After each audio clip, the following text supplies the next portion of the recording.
Hello viewers, ఈ వీడియోలో naming a cell or range అనేది చూద్దాం. ఈ naming a cell or range అనేది మన వర్క్ ఎంత ఫాస్ట్గా చేస్తుంది అంటే ఎలాంటి విసుగు లేకుండా లార్జ్ డేటా మీద వర్క్ చేయడానికి హెల్ప్ చేస్తుంది. ఇది మీరు చూస్తున్నప్పుడు చాలా ఆశ్చర్యానికి గురవుతారు. ఓకే, ఇంత తేలిగ్గా మన పనులు అవుతాయని చెప్పేసి చాలా ఇంపార్టెంట్. చూసి నేర్చుకొని ప్రాక్టీస్ చేయండి. రైట్, ఇప్పుడు ఇక్కడ డేట్, ప్రోడక్ట్, సేల్స్ అమౌంట్ అనేది ఉందండి. అయితే ఎక్కడైనా సరే మనము ఈ సేల్స్ అమౌంట్ యొక్క డేటా అంటే ఈ సెల్ రేంజ్ ఏంటిది, ఈ సెల్ పేరేంటి, C2 నుండి C11 వరకు. ఈ రేంజ్ C2 టు C11 ఎక్కడైనా మనకు కావాల్సి వస్తే మనకు ఎలా గుర్తుంటుంది? అది A2ఆ, B2ఆ, C2ఆ, C2 నుంచి ఎంతవరకు అనేది గుర్తుపెట్టుకోవడం కష్టమవుతుంది. ఎందుకంటే చాలా డేటాతో మనం వర్క్ చేస్తుంటాం కాబట్టి అలా గుర్తుండడం కష్టమవుతుంది. మనం నోట్ అని చేసుకోవాలి, లేకపోతే అక్కడికి వెళ్ళి చూసుకోవాలి. ఇలాంటిది ఏం లేకుండా ఏం చేయొచ్చు అంటే మనం ఒక సెల్కి కానీ ఒక రేంజ్కి కానీ ఒక నేమ్ ఇవ్వచ్చు. ఓకేనా? అయితే అది ఎలా చేయాలి అనేది మనం చూద్దాం. ఆల్రెడీ ఇక్కడ ఉన్న వాటిని నేను డిలీట్ చేస్తున్నాను.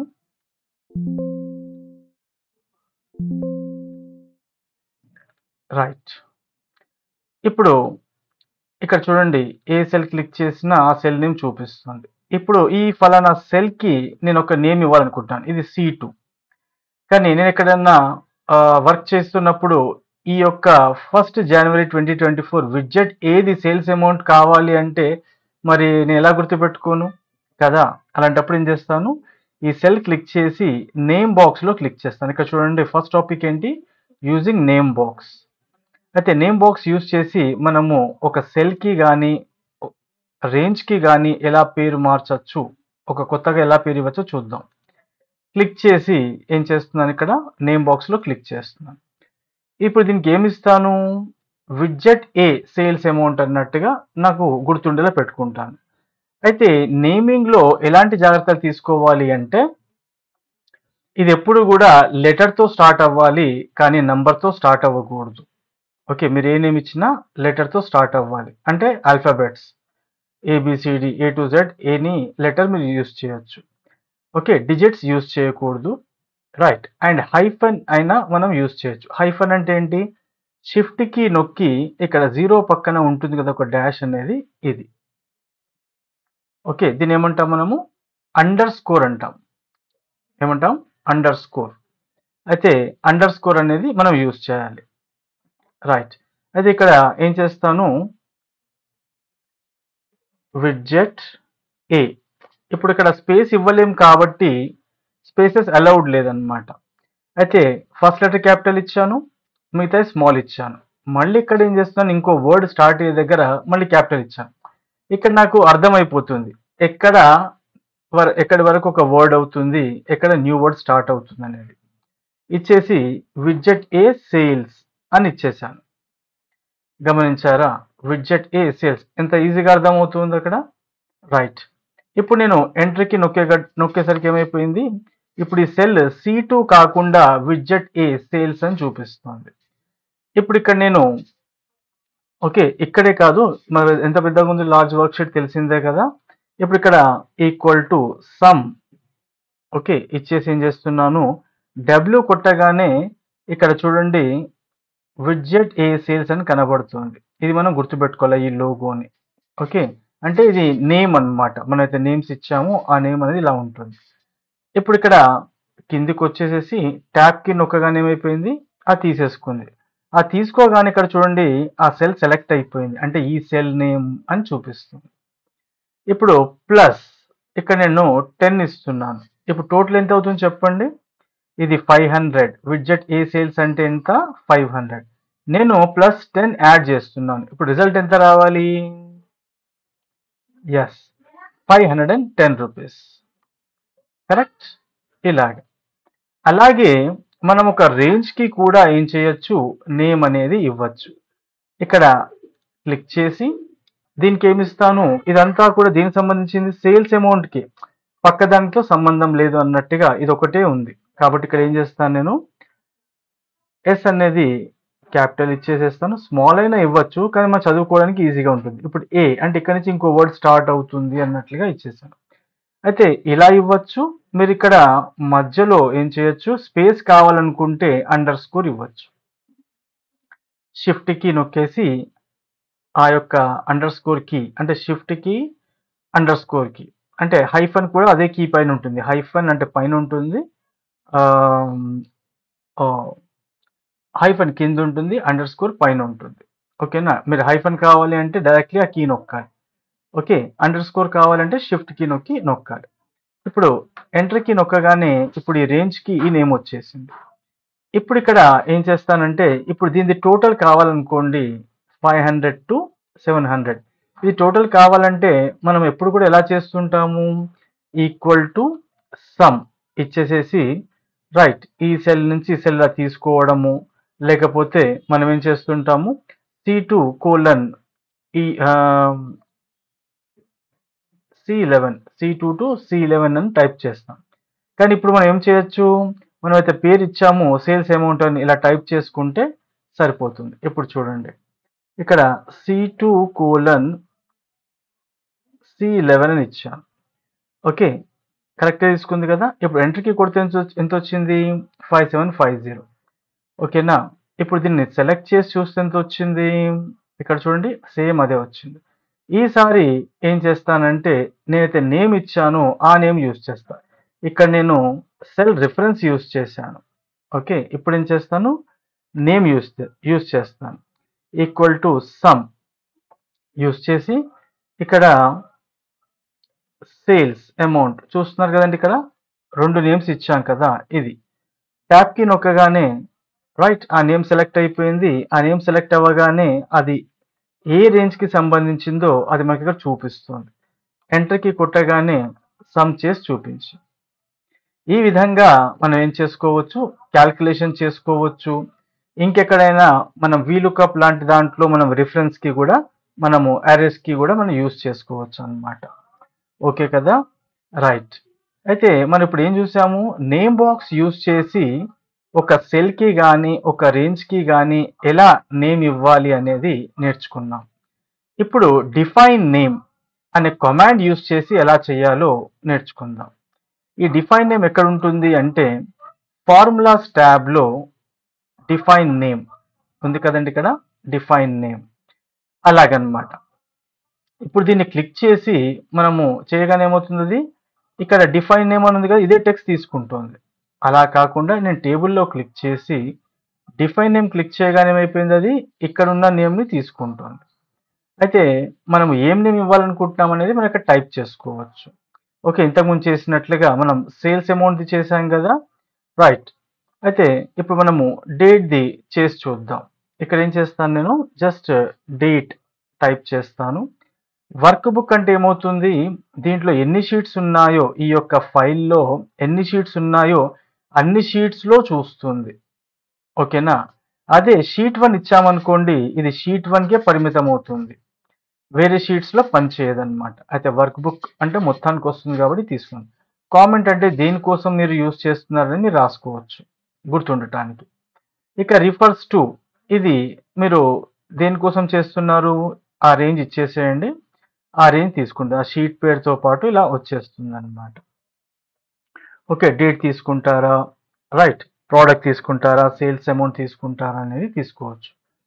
ఓకేనా, ఆ విధంగా అన్నమాట. ఇప్పుడు ఇలా తీసుకొని ఓకే చేసేస్తున్నాను. ఇప్పుడు ఏ పేరుతో తయారవుతుంది, ఇది డేట్.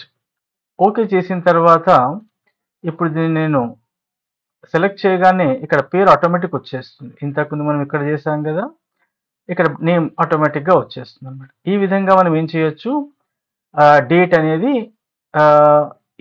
డేట్ కానీ టెక్స్ట్ కానీ లేకపోతే నంబర్స్ కానీ ఎనీథింగ్ మీరు ఏం చేయొచ్చు, నేమ్ అనేది చేసుకోవచ్చు. ఓకే, ఇప్పుడు మనము సెల్ పైన చేసాము, రేంజ్ పైన చేసాము. ఇది డిఫైన్ నేమ్ అనే కమాండ్ యూజ్ చేసి చేసాం. ఇక నెక్స్ట్ ఇంకెలా చేసుకోవచ్చు అనేది చూద్దాం. ఇప్పుడు ఈ టేబుల్ ఏం చేస్తున్నాను, సెలెక్ట్ చేశాను. సెలెక్ట్ చేసి ఇందులో క్రియేట్ ఫ్రమ్ సెలెక్షన్ ఇచ్చాననుకోండి, అప్పుడేమవుతుంది, ఇవి హెడ్డింగ్స్‌గా మారిపోయి ఈ డేటా అంతా ఈ పేరుతో, ఈ డేటా అంతా ఈ పేరుతో, ఈ డేటా అంతా ఈ పేరుతో అక్కడ 3 తయారైపోతాయి. ఇంతకుముందు మనం ఏం చేసాము, ఒక్కొక్కటిగా విడివిడిగా చేసాం. ఇదొకటి, ఇదొకటి విడివిడిగా చేసాం. అలా కాకుండా ఈ మూడింటికి కూడా ఒకేసారి కావాలి అనుకుంటే ఇలా సెలెక్ట్ చేసుకొని క్రియేట్ ఫ్రమ్ సెలెక్షన్ ఇచ్చేసి మన హెడ్డింగ్స్ ఎక్కడున్నాయి, టాప్‌లో ఉన్నాయి. కాబట్టి టాప్‌లో చెక్ బాక్స్ చెక్ చేసి ఉంచి ఏం చేయాలి, లెఫ్ట్ తీసేయాలి. అన్ని మిగతాయి ఖాళీగా ఉంచాలి. ఇప్పుడు ఓకే చేస్తే ఏమైపోయింది చూడండి, నేమ్ మేనేజర్‌లోకెళ్ళి చూస్తే డేట్ ఉంది కదా, ప్రొడక్ట్ ఉంది కదా, సేల్స్ అమౌంట్ ఉంది కదా. అయితే ఆల్రెడీ మనం విడిగా సేల్స్ అమౌంట్ చేసాం. అయితే అది చేసింది, ఇది చేసింది ఒకటే కాబట్టి ఏం చేసింది అది, ఇంకోటి క్రియేట్ చేయకుండా అదే ఉంచుకుందనమాట. ఈ విడ్జెట్ ఏ సేల్స్ అనేది ఏం చేసాం మనము, ఇది ఒక్క సెల్‌కి మాత్రమే చేసాం. ఇలా మొత్తం మన దగ్గర ఎన్నున్నాయి, 4 నేమ్స్ ఉన్నాయన్నమాట. ఓకేనా. ఇక్కడ దాంట్లో ఏం వాల్యూ ఉందని చూపిస్తుంది. ఆ యొక్క రిఫరెన్స్ అంటే ఎక్కడి నుంచి ఏ సెల్ నుంచి ఏ సెల్ వరకని, ఇది వర్క్ బుక్‌కి సంబంధించిందా? లేకపోతే ఓన్లీ షీట్‌కి సంబంధించిందా? వర్క్ బుక్ అంటే ఏంటి? దీంట్లో ఎన్ని షీట్స్ ఉన్నాయో అన్ని షీట్స్‌లో కూడా చూస్తుంది. అర్థమైంది కదండీ! ఇలాగనమాట. అయితే ఈ డైలాగ్ బాక్స్‌లో మనము ఒక న్యూ నేమ్ క్రియేట్ చేయాలనుకుంటే ఏం చేయొచ్చు, ఇది క్లిక్ చేసి ఇంతకు డిఫైన్ నేమ్ చేస్తే ఏదైతే డైలాగ్ బాక్స్ వచ్చిందో అదొస్తుంది. ఇక్కడ మనం నేమ్ టైప్ చేసి ఇది వర్క్ బుక్కా, షీటా అనేది ఇచ్చేసి ఇది రిఫర్స్ టు ఏ రేంజ్‌కి అనేది ఇక్కడ ఇచ్చుకోవచ్చు. క్యాన్సల్ చేస్తున్నాను. ఎడిట్ అని ఇస్తే సపోజ్ ఇప్పుడు ఇక్కడ నేను డేట్‌ది నేను మార్చాలి. లేదా ప్రొడక్ట్‌ది మార్చాలనుకోండి. ఇది క్లిక్ చేసి ఎడిట్ ఇస్తే ఏమైపోతుంది చూడండి. ఈ బాక్స్‌లో క్లిక్ చేయగానే ఇక్కడ మనకేమవుతుంది, సెలక్షన్ వస్తుంది. ఎందుకంటే ఈ ప్రొడక్ట్‌దే కదండీ ఇదంతా రేంజ్. అలాగా. ఒకవేళ మీరు మార్చాలనుకుంటే ఏం చేయొచ్చు, ఇది సెలెక్ట్ చేసేసి కొత్తగా మీరు క్రియేట్ చేసుకోవచ్చు. ఇప్పుడు పాతది పోయి ఏమైపోయింది, కొత్తదొచ్చింది. ఇప్పుడు ఎంతవరకు వచ్చింది, B2 టు B6. అంతకుముందు ఇప్పుడు క్యాన్సల్ చేశాం కదా, అంతకుముందు ఎంత ఉండే, B2 టు B11 వరకు ఉండే. చూడండి కదా. ఇలా ఇప్పుడు సెలెక్ట్ చేసి ఏం చేస్తున్నాను, కొత్తగా క్రియేట్ చేస్తున్నానన్నమాట. ఈ విధంగా మనము ఎడిట్ అనేది చేసుకోవచ్చు. ఒకవేళ అవసరం లేదనుకోండి, ఏదైనా డిలీట్ చేసుకుంటే ఏమవుతుంది, పోతుంది. ఇప్పుడు ఆ నేమ్ ప్రొడక్ట్ అనేది ఇక్కడి నుంచి పోతుంది. లేదు ఇప్పుడు ఆ నేమ్ అంటే ఇక్కడ ఏం చేసుకోవచ్చు, మనము న్యూ నేమ్ క్రియేట్ చేయొచ్చు, ఎడిట్ చేసుకోవచ్చు, డిలీట్ కూడా చేసుకోవచ్చు. ఇప్పుడు మనము వీటిని ఎలా యూజ్ చేసుకోవాలి అనేది using the name range in formulas. ఇప్పుడు మనం ఆల్రెడీ ఇక్కడ చూసాం మనం. ఓకేనా, ఆ నేమ్ ఎలా యూజ్ చేసుకోవాలనేది చూసాం. సమ్ ఫార్ములాలో చూసాం. ఇక్కడ ఓన్లీ ఈ 500 అంటే C2 సెల్ని తీసుకొని చూసాం. ఇక్కడ వచ్చేసి మొత్తం సేల్స్ అమౌంట్ ఈ యొక్క డేటాని తీసుకొని చూసాం. ఇప్పుడు ఇక్కడ సమ్మే కాకుండా మీరు ఏదైనా యూజ్ చేసుకోవచ్చు. ఇప్పుడు ఇక్కడ యావరేజ్ కావాలనుకోండి, యావరేజ్ ఇచ్చేసి ఏం చేస్తాను, నాకేం కావాలి, సేల్స్ అమౌంట్ యావరేజ్ కావాలి. ఓకే, ఇక్కడ సేల్స్ టైప్ చేయగానే కింద చూడండి, సేల్స్ అమౌంట్ విడ్జెట్ ఏ సేల్స్ అని వచ్చింది.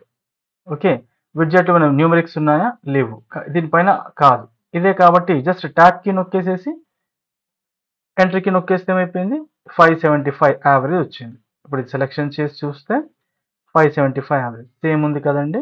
అట్లాగనమాట. ఈ విధంగా మనం చేసుకోవచ్చు. ఇప్పుడు సమ్ చూసుకున్నాము, యావరేజ్ కూడా చూసుకున్నాం. Next managing named ranges. ఇప్పుడు ఇంతకుముందు మనం చూసాం కదా, ఏది ఎలా మేనేజ్ చేయాలనేది అదే అన్నమాట. న్యూ కానీ, ఎడిట్ కానీ, డిలీట్ కానీ ఇవి ఇలా చేసుకోవచ్చు అని అర్థమైంది. ఇప్పుడు ఇలా మనం చేయడం వల్ల ఏమవుతుంది అంటే మన వర్క్ చాలా ఫాస్ట్గా అవుతుంది. ఇవి ఏవైతే మనం నేమ్ డే రేంజ్ ఏదైతే చేసామో ఇది VLOOKUP దాంట్లో మనము చేయబోతున్నాము. అక్కడ మీకు ఇంకా బాగా అర్థమవుతుంది ఈ యొక్క నేమ్డ్ రేంజ్ యొక్క విలువ. ఓకేనా. ఇప్పుడు ఇంత పెద్ద వర్క్ షీట్లో ఈ యొక్క రేంజ్ గుర్తుపెట్టుకోవడం కష్టమే కదండి కొన్నిసార్లు, ఎందుకంటే ఎన్నో పనులు చేస్తుంటాం.